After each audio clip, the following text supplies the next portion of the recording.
So, welcome back to another episode of Sober Yoga Girl. I am super excited this episode to have Elizabeth with me. And Elizabeth has an Instagram account, Life Outside the Bar. She is a sober blogger. And we've been connected on Instagram for a while, but we actually have not met in real life until right now. So, it is super nice to meet you. So nice to meet you, Alex. How are you? I'm so good. I'm so excited to meet you. I know we've talked a lot on Instagram through our DMs and just on our posts back and forth, but we've never had this opportunity to actually have conversations with each other. So I'm really excited for it. Yeah, it's super cool. So let's get started. Why don't you tell me a bit about yourself? Give me some context into like who you are, where you're from, and kind of what you're all about. Wonderful. So my name is Elizabeth. I am from Maine, northeast of the United States, and I have been alcohol-free for 2.5 years, almost 3 years. August 2018, I decided to stop drinking, and that was quite a long time coming. And so I'm pretty happy that this time really stuck, and we can get into that more in detail in a bit. But, I started my Instagram last summer during the middle of the pandemic. I had actually only discovered sober IG during last summer. So I was almost 2 years alcohol free, and I had just discovered Wow. sober Instagram, almost that 2 year mark. Were you on Instagram and you just hadn't entered the sober Instagram world yet? Yes, I've been on Instagram for a long time, but I had no clue about sober Yeah. podcasts. I didn't know about sober quitlets. I didn't know about sober Instagram. I didn't know any of that stuff existed Wow. Wow. besides, like I knew probably there was some AA content out there, but I had never done AA even. So I was flying pretty solo for a while. Yeah. And I think I found a podcast, and I kind of dove into this sober world, this new sober culture. I see it as new. I'm sure it's been around for a while, but yeah, that's how I got into it. And I was like, I have a lot of things that I need to express. Um, I didn't come onto Instagram to be a coach or a mentor or anything like that. I just still had a lot of things that I needed to express about my sobriety, my mental health history and story. So that's why I chose to start my Instagram. That's so cool. Um, I think I had a similar experience in that, or I don't want to say similar, but when I quit drinking, I joined One Year No Beer, and I didn't know that there were other sober voices, I guess. Like I just was kind of submerged in that one, which is great. But I can't remember when I came across it. It might have been someone recommended to me The Unexpected Joy of Being Sober. And once I read that book, she had a list of Instagrams. I think that's where I found them all. And yeah, once you're in it, it's just like opens up your world. It's really wild because the first almost 2 years of my alcohol-free journey, this time around, I only had a therapist. And so I didn't have sober friends. I have my husband who is actually alcohol free, but he's pretty introverted, so he doesn't really need to connect like I do. I'm very extroverted and I love to interact with people. And so I had my therapist who is sober, and we connected there, but I didn't have people to connect to. Yeah. And I was really missing that in the community. Yeah. And I can't believe that you've only had your Instagram for less than a year, because I feel like you're just a staple of like the Instagram world. So that's amazing. So let's kind of start with like your drinking history. So when did you start drinking, and like what kind of influenced your drinking habits? So I actually started drinking in middle school. We were really young. My extended family is full of alcoholics, and I always saw alcohol around me. I saw active partying, drinking, but my parents actually don't really drink at all. So I always thought they were the black sheep. And, as a kid, you're kind of like, are my parents weird for this? Like, what's going on? And so I always saw it. I always had access to it, even though it wasn't really in my house. I always had access. And then I had friends whose parents drank a lot too. So I just saw it around me.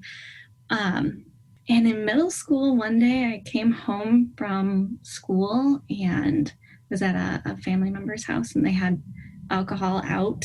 They weren't home, and I decided to try a little bit of vodka and orange juice. Like, I'm talking a minuscule amount, tiny bit, which is probably awful because it actually just gave me a tiny bit of buzz.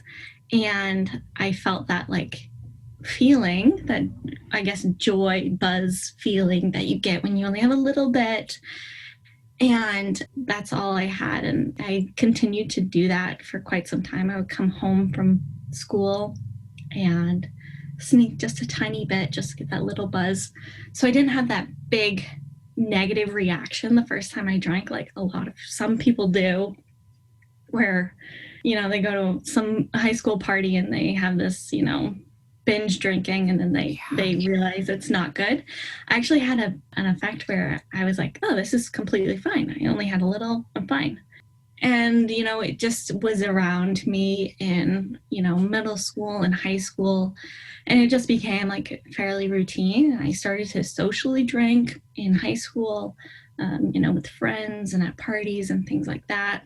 But like I said, my parents never really drank. So I never had conversations about alcohol and the negative effects because I didn't see it from them. Yeah, so that was interesting part of my history where a lot of people don't relate to that. Maybe they didn't just drink by themselves for the first time, only a little bit. Yeah, that's really interesting. Anyone who I've connected with on that, which I'm not really happy that happened. I was pretty sneaky as a kid, middle schooler, high schooler, and I found that connection. I don't even know what brought me to try it, really. Maybe it was people talking about it in school, partying started to get, popular, and something just made me want to try it. And I did. And I had a positive reaction, which led me down having alcohol in my life a lot. Yeah.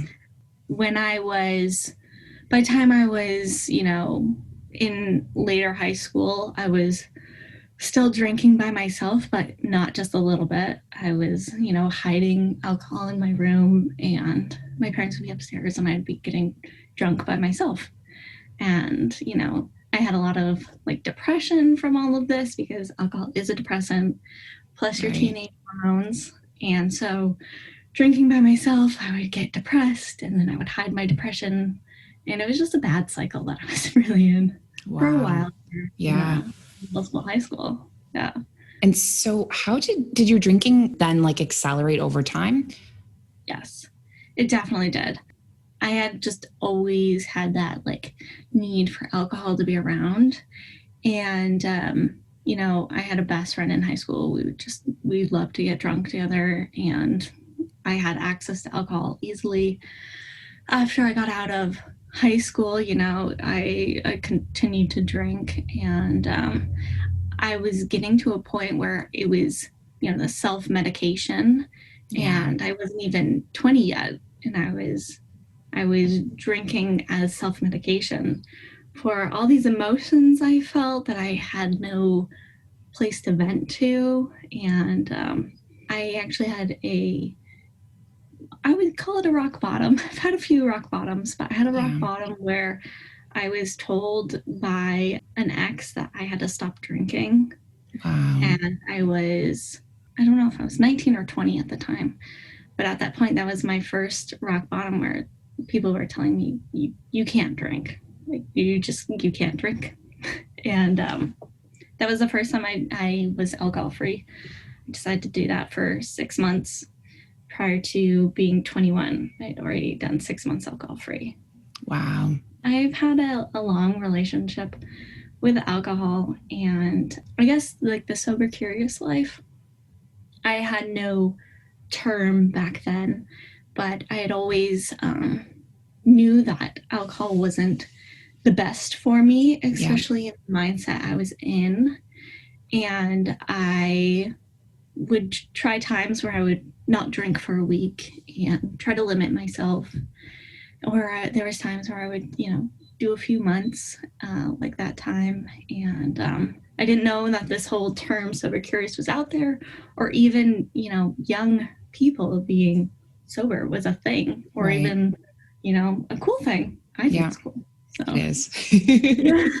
So what made you, so you said you had one break with drinking when you were 21. Did you have more before like this stint? Yeah. I don't want to say this stint, but like becoming sober a long No, time. I understand. Hopefully it's not a stint.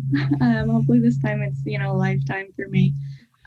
So yes, I had other times where, I had tried to stop drinking and things like that, but it wasn't until I had the opportunity to go to Kuwait.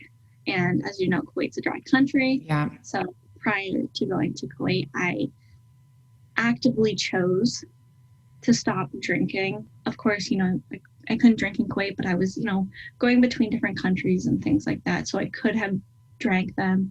I actively decided not to. I needed that mental break, that physical break. And so I stopped drinking then for another 7 months, but came back to the US, and I just had one thing after another happen in my life. And, I leaned back on alcohol as a self-medication.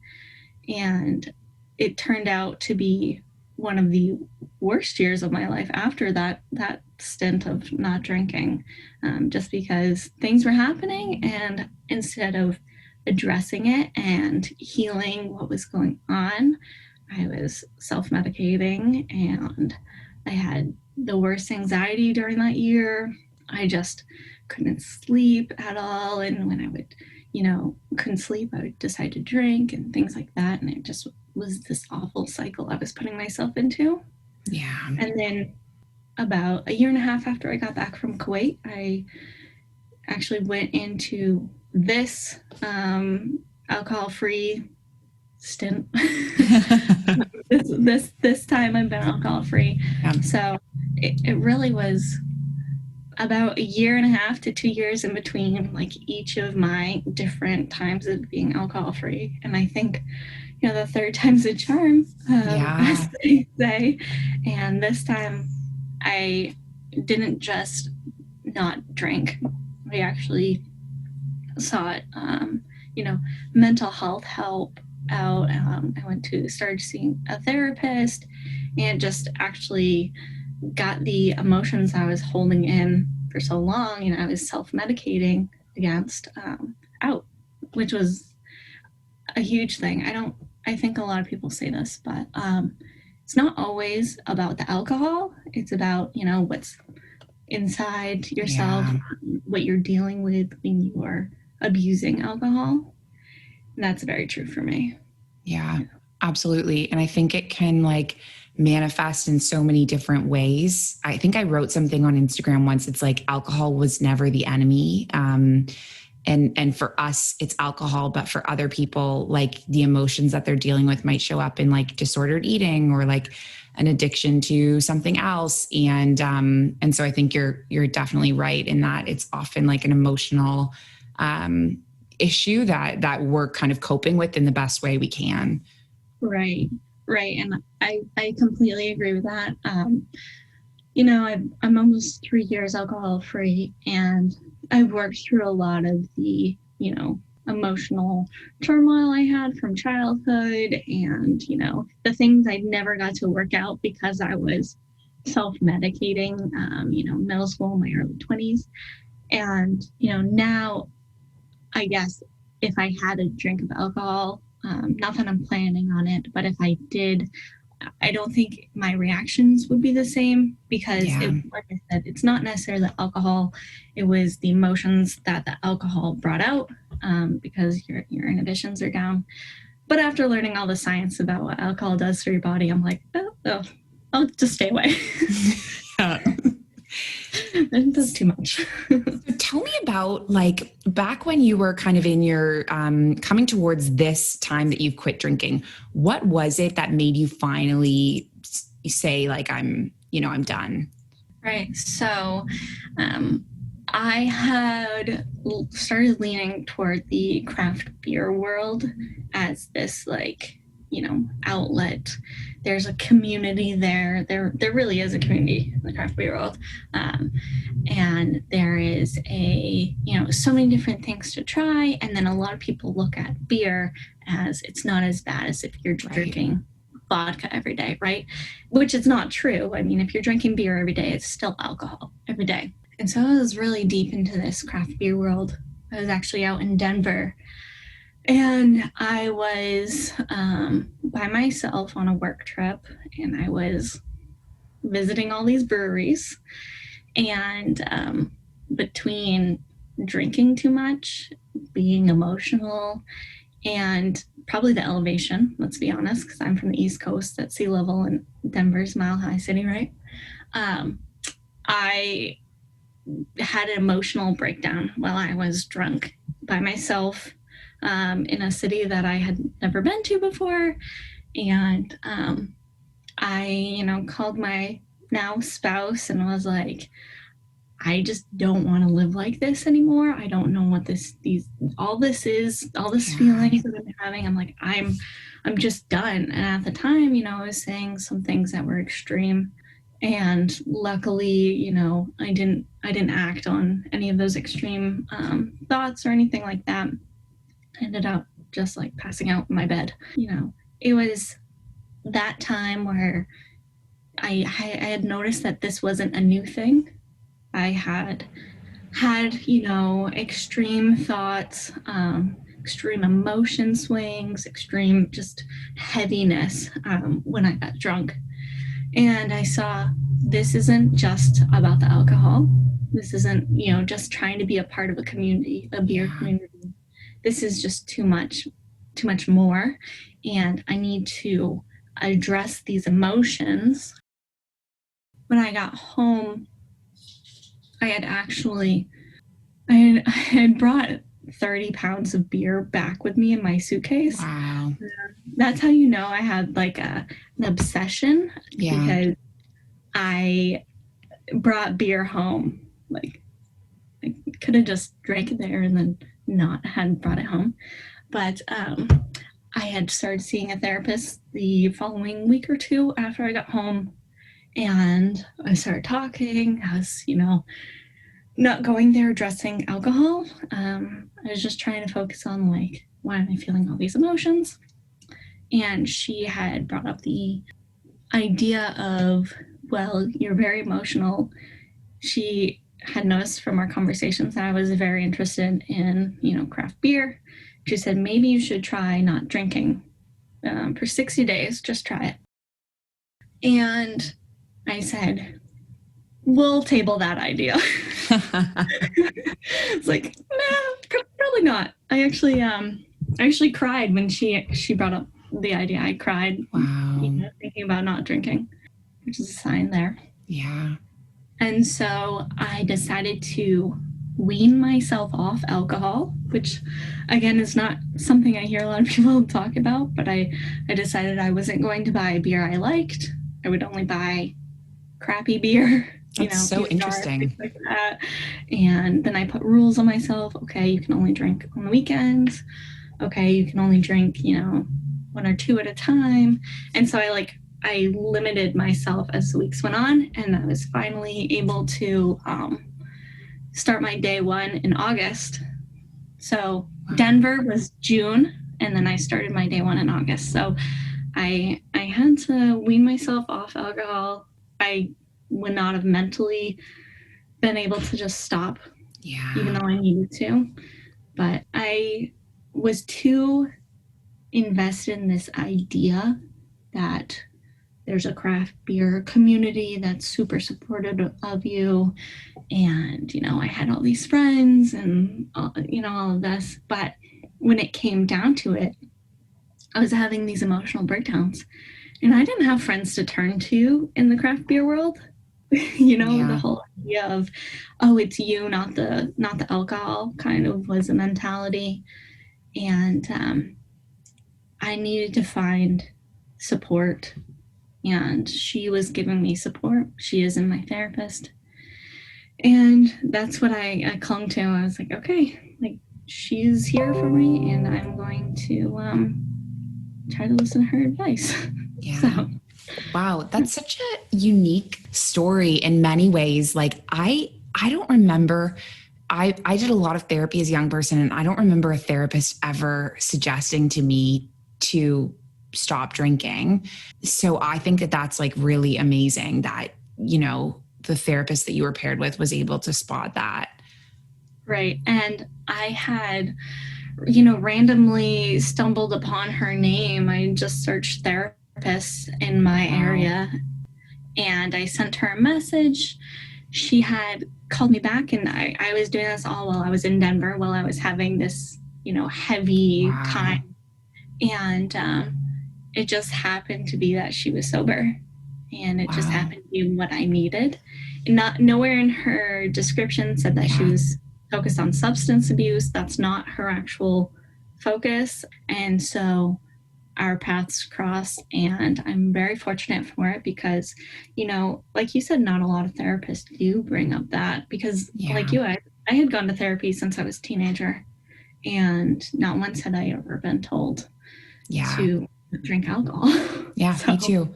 So after I got sober, I had a counselor who, again, it was like we just crossed paths, and she was doing her practicum placement for her master's in counseling at my school.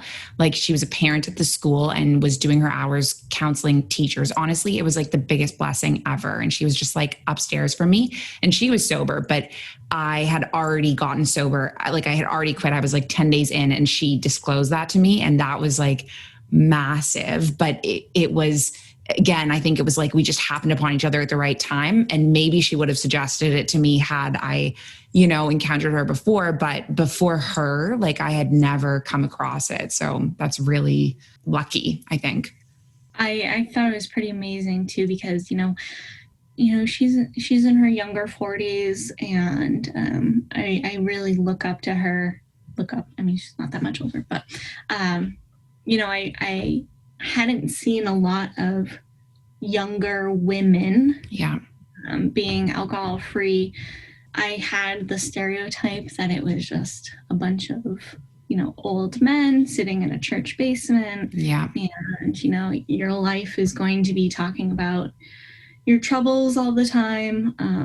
And I try to talk about all things on my Instagram, not just the negative parts of my past, but the positive parts about being alcohol free and things like that, and trying to change the idea and the stigma of what alcohol free looks like.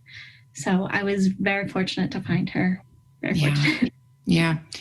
And I also love how, like, I love just hearing how everyone's story is so different. And like, I myself, I don't think I ever could have weaned myself off of alcohol. Like, I'm just like a rip the band-aid off type of girl. And so it's amazing to hear just kind of like how different strategies work for different people. And like, that's totally okay. It is. Yeah. And, when I was thinking about this, I was like, think about weaning myself off and such. I was like, well, I've tried this before. Like, let's be honest, I've tried the cutting back for a week or two here, but I didn't have Right. accountability before. And I think that was the biggest thing is I had someone who was like, so how's it going this week? Right. How's it really going? And that's why I could be like, okay, this is what I'm trying this week, and this is how it's going. And the accountability piece was huge because I tried for so long to do it on my own. Yeah. The other two times I was alcohol free, I didn't have resources. I did it on my Right. own. It's just so And it hard. didn't work because I didn't have the accountability. So, Yeah. yeah.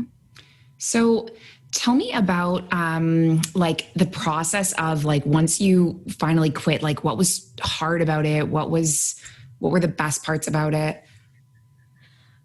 So what was hard about it was I had this whole lifestyle that I once had. And Yeah. then, I started to wean myself off, and that took about, a month and a half, 2 months. And then I my whole world was different. I was like, oh, actually, I'm not going to go out to the brewery with you. I had to shift how I did things with my friends and, the different activities I did with my spouse and, our close couple of friends and the things we did because, our worlds revolved around beer and drinking and the community. That was difficult. My husband didn't go alcohol free until 6 months after I did. And so I saw my therapist once a week, and that was my support system. But other than that, I was pretty much on my own. Wow. And it was hard in that aspect because I didn't know where to turn to when I had these, milestones. I was like, yes, I hit my 30 days. And it's like, celebrate by making myself a pizza or something, like I didn't have a lot of people to celebrate with. I had told my, my best friends and stuff, but, they are and were supportive and always will be. But until you've lived it, until you've been like, yes, you did 30 days. That's awesome. I've done 30 days or, whatever. Yeah. You don't entirely know. And actually had my best friend. She's actually now 130 days alcohol free.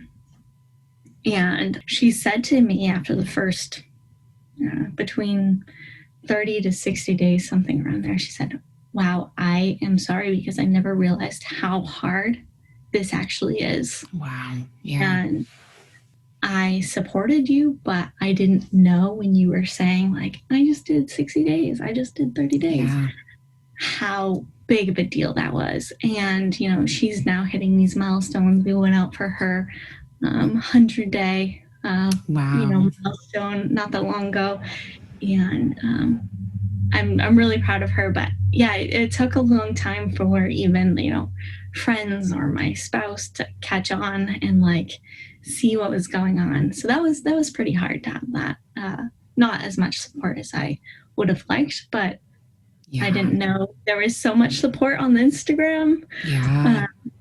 Some of these people who are doing their first day and, they're telling people on Instagram and they have this community and all these different resources. That's awesome. I love it. I love the community because like once you find this community, like you will be, flooded with love and support and advice. I love it. I love it so much. And it's so important, like, especially for me, I think I had a similar experience of like all my friends in Abu Dhabi were party people and like, they're great people. There's nothing wrong with them, but they just could not engage with me about what I was going through because they just didn't get it. And, there were no celebrations. There was no like acknowledgement of milestones. And so I was very fortunate that I had 1 year no beer as like my community. And since then it branched into like the wider internet. But oh God, I can't imagine doing that alone. Like that's so hard. Yeah, it was quite difficult. I didn't even really celebrate any milestones. I celebrated like my 60 days. I like made myself a good dinner and I got dressed really nice. And, I was just parading around my own house. In my 1 year, I think my spouse and I went out to dinner, possibly, but like, I don't even remember, I didn't tell people on my Facebook, like about, I didn't actually open up about being alcohol free to my personal Instagram and my personal Facebook until I was 2 years alcohol free. That was the first thing that I made. And once I opened up, not only to the sober Instagram, but to my real life, I realized there's way more support out there than I was allowing myself. I was thinking, these people, they won't understand, they're not going to support me. They won't care, all these things. And at my 2 years after I announced that I was alcohol free for 2 years, I had people coming out of the woodwork, people I hadn't talked to since high school, people who, follow my Instagram page and they're not necessarily alcohol free, but they're always sending me supportive messages and, commenting on posts and just praising me and, relating to me. Maybe it's not necessarily them, but they have a sibling or they have, a parent who is an alcoholic or things like that. And I think that's been a huge, that's been a huge blessing, because I was so scared. I think there's a lot of shame that sits with people who have, troubles.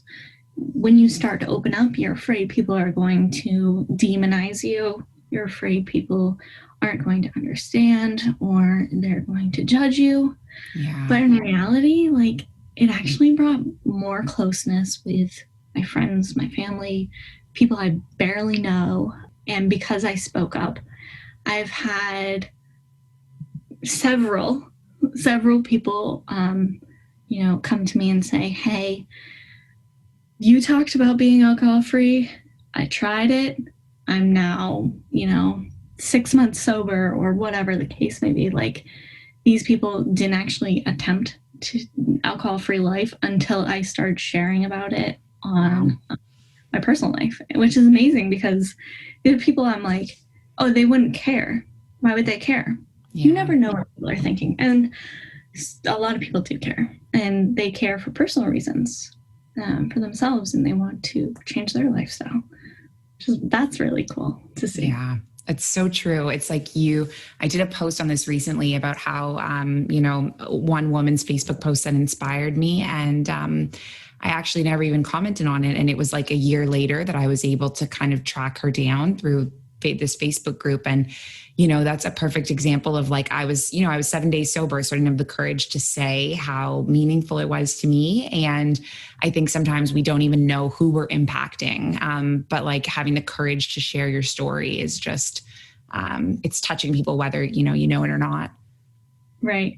And I love the expressions like recover out loud. And I respect people who, do Alcoholics Anonymous and they would like to remain anonymous, things like that. But for me, being anonymous for so long, I didn't grow. I didn't help others through my story. And so once I started to see the impact of my stories and my honesty, I realized I can't be anonymous. Like, I need to talk about, the benefits of not drinking, and, that people aren't alone in their mental health struggles, in their alcohol struggles, whatever it may be. And I love that. That part was very surprising to me. When I started my Instagram, I didn't know that part was going to come. Yeah. So tell me about, like, what inspired you to start your Instagram? Like, what was the kind of, what lit that match? So I don't like to share my emotions usually. I'm more of a logical person versus an emotional person. So I don't wear my emotions on my sleeve, and I hold them inside me. And vulnerability is something that I have been trying to work on, and I can only work on it so much through therapy. You actually have to start doing actions with honesty and vulnerability. And so, in my regular life, I try to open up more and talk about things with friends and family. But I decided that I needed a platform that would be my space to be vulnerable and just be honest, because a lot of people didn't see how far my drinking went. Yeah. Or see how far my mental health struggles went. And so once I saw Sober Instagram and the posts people were making and these, like, impactful stories that people were sharing, I said, this is my space to share and be open and honest and vulnerable, and learn that being open, honest, and vulnerable is not shameful. The stories that you are sharing, they're not shameful. They they impact people. And I didn't realize that until I had saw other people's posts about, vulnerable things. And then you think, oh my gosh, like that impacted me. Yeah. Like I need to share also. And so it really helps me open up. I never in a million years would have shared any of those things on my personal account. And I had my sober Instagram account for 2 months probably before I even announced that I had it to my personal page. And so I had built up these stories and these honest posts and conversations, and I started to reshare them or repost them to my stories on my personal page, and started to be more open with my personal page also. It's altogether helped me just be more honest with myself. That was a big thing, because you can have these inner thoughts that are there, but you can always hide them. You can always push them to the side. And until I looked at them and reflected on them and expressed them, I was not being honest with myself, truly. Yeah. And this is my journal, basically, is how I look at my Instagram account. The other piece to Instagram is although there's not necessarily accountability there kind of is, because you have people who are turn into your friends on social media. They could be in Abu Dhabi and you're in the United States. Yeah. But you have this place where you're like, hey, Alex, how are you doing? I noticed, you wrote about this on your post, and you have people checking in. And yeah, I love that about it too. So it's been very helpful for me to be vulnerable. Yeah. And, I think I started in a similar way, and, you had your separate page, and you did it kind of anonymously. And as you were talking about that, at first I was like, oh, that's interesting. And then I realized that I basically did the same thing in the One Year No Beer Facebook group in that I was basically doing it there anonymously. And I was very mindful that I didn't know anyone in the group, and then I built up this like kind of confidence in myself. And then I started copy pasting onto my personal page. So similar kind of thing. Right. Yeah. I was very nervous the first time that I reshared to my personal page, because, I had stories that maybe related to some people, or they were in the moment that I was discussing. And I wanted to be pretty mindful about how that would reflect on them. Yeah. But then, the more I think about it, like, these stories are my own. They're my experiences, and they're what I perceive to be. And if someone was in that moment or that story, that gives a great opportunity to have a discussion with them about how they perceive the moment. And so I think that's another part that's pretty cool, because I have had conversations with people who have been like, I don't want to use any examples, but, hey, like, I was thinking the same thing on this, and I didn't know you thought it too. And I would never have had those conversations unless I brought them up on my Instagram, which I had a lot of breakthroughs in a lot of ways, because I've had those conversations after I've posted things. And the people who may have been in the stories, or, they relate to it, they've written to me and been like, hey, yeah, me too. Like, oh, wow. Didn't know. Yeah. And I know what you mean about that. That's something I think a lot about. I'm very mindful of, sharing your stories, and then how other people in the story, are perceived, how you can be respectful of them, but also still tell your stories. It's like, it's a tricky kind of thing. It can be. Yes, it can be. But I think it's important, for me, what I learned is that nonetheless, it's your story. Yeah. And you have every right to express these, memories and emotions and things like that. And if someone doesn't, respect your memories, I mean, what that says a lot about them, I guess. So. Yeah, that's so true. Yeah. So what advice would you give to someone who is like looking to give up alcohol? Wow, that's a big question. I think there's a lot of things I would say, but my biggest advice probably would be find support, because like I had done in the past, I tried doing alcohol free without support, and then I had done almost 2 years without support, just a therapist. And until I found a solid support system, whether it's people I don't know, in Canada or the UK or wherever, there's still a support system for me. Yeah. And it's actually made me grow to have people who understand, not necessarily relate to every aspect of it, but they relate to pieces. And that's been a huge factor for me, because I was pretty stagnant up until I started my Instagram account. And I had grown, but I hadn't grown to this extent. In the past, since last summer, last June, I've grown more than I thought I needed to. I had learned from so many different people, like you say in your podcast, you hear different people's stories, and I bet that helps you reflect on your stories too.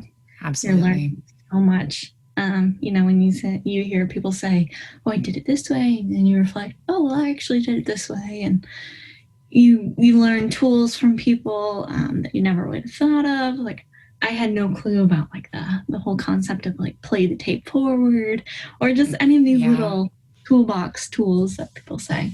And so having a support system, having people who relate. I actually made a post a few months back about you have friends who understand and you have friends who are understanding. And for a long time, I had friends who were understanding, and they wanted to be there for me, and they tried to support me in all the ways that they could. But until I had friends who understood and gave me advice from their perspective, I didn't grow as much as I could have. Oh, wow. I love that. And that is just it. Like friends who are understanding versus friends who have been there and understand. And it makes such a difference to just have people that have kind of walked the same path as you and can walk it beside you. And you just feel like you're no longer alone. Yes. And I think, for anyone out there who doesn't have people in their physical world, especially with COVID, and, the world's on this kind of hiatus right now physically, to have these podcasts, to have Quitlets, to have, Sober Instagram, to have the different Facebook groups and, so many different groups out there. To have those virtually and to have people, like, you don't need to have people necessarily in your physical world. Really, I still don't have many people in my physical world. It's okay if they're not in your physical world. Like, that doesn't make them less of a support system, doesn't make them less of friends. I reach out to people all the time where I'm just chat with them and be like, hey, this is going on right now, things like that. And, just go into people's DMs and just message them and, say, hey, I related to your post today, and like I have conversations with my followers all the time, and I don't even like calling them followers, because like they're friends. Like, let's be honest, like if you want to message me and I'll have a conversation with you. People don't have to be in your physical world to be real support system for you.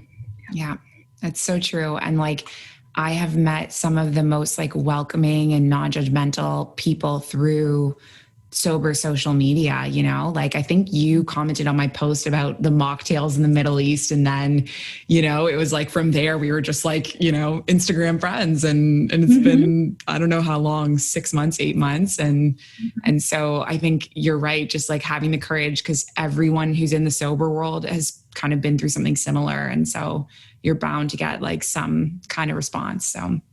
Right. And, you know, even if you don't have a sober Instagram per se, even if you're just on your personal account, like it's still perfectly fine to like slide into someone's DMs. You don't have to be quote unquote influencer, sober influencer or anything like that. Like you just message people, you know? Absolutely. We're just people. So, you know. Absolutely.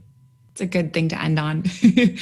Well, thank you so much. It was honestly so nice to actually meet you and have a conversation. And I really, really appreciate you coming on the show. Yes. Thank you so much for having me. It's been really nice to meet you. Hopefully we meet in person one day. And yeah. I'm sure we will. All right. Have a great day, Elizabeth. See you soon. Thank you. You too. Bye. Bye.